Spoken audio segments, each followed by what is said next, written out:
Olha, vamos a um assunto hoje complexo. É o quê? É a Oropost, a febre. Porque, segundo o boletim epidemiológico da Secretaria Estadual de Saúde, 15 gestantes foram infectadas pela febre Oropost. É a febre, é semelhante à zika, à dengue e à chikungunya, né? Só que tem um vetor diferente. A pergunta é, como prevenir? Thaisa Aureliana, é com você, Thaisa. Boa noite mais uma vez. Como prevenir do Oropost?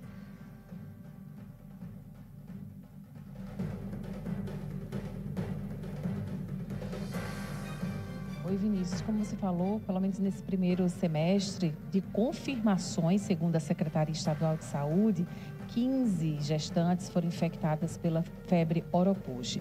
Dessas 15, 11 já tiveram seus bebês. Mas aí é um público muito específico, prioritário. E sobre esse assunto eu converso agora com o Fernando Chagas, que é infectologista, para a gente entender mais essa doença, que se confunde, né, com zika, com dengue, com chikungunya, mas tem suas particularidades e principalmente para esse público, né, das gestantes. Boa noite. Boa noite, Vinícius. Boa noite a todos que estão nos assistindo.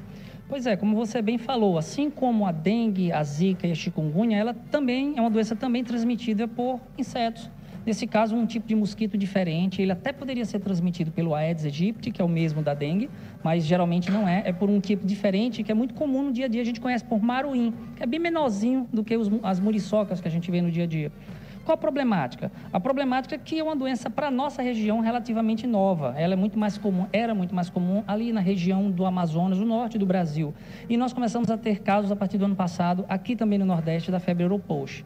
Então, o quadro é muito parecido com a dengue. A pessoa vai ter dor de cabeça, muitas vezes dor ao redor dos olhos, febre alta, moleza no corpo, pode ter manchas no corpo também.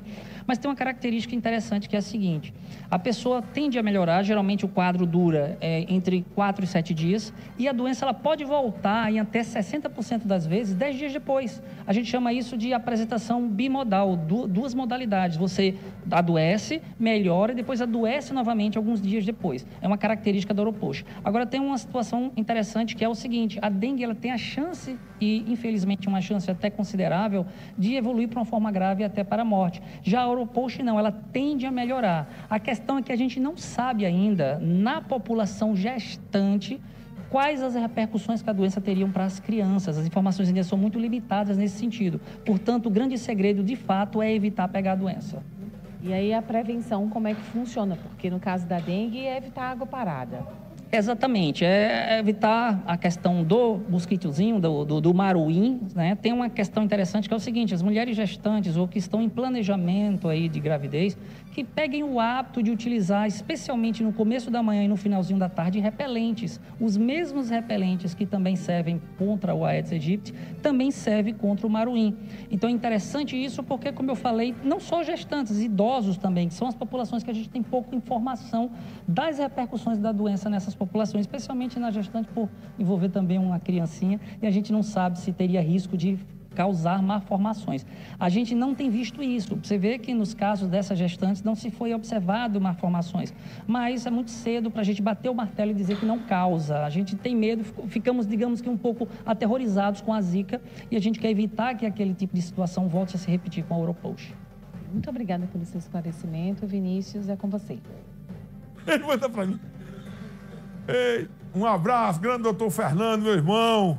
Um tríplice fraternal. Um abraço, meu irmão. É infectologista de primeiro, né? Como evitar o maruim, hein? É difícil demais, né?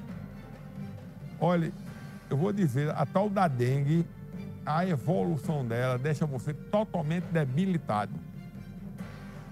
De todas as situações de doença que eu fui acometido, a única que deixou eu sem comer nada foi essa, viu? Todas as outras, a fome bateu, mas essa, você não comia nada, é tontura, nas articulações, dores.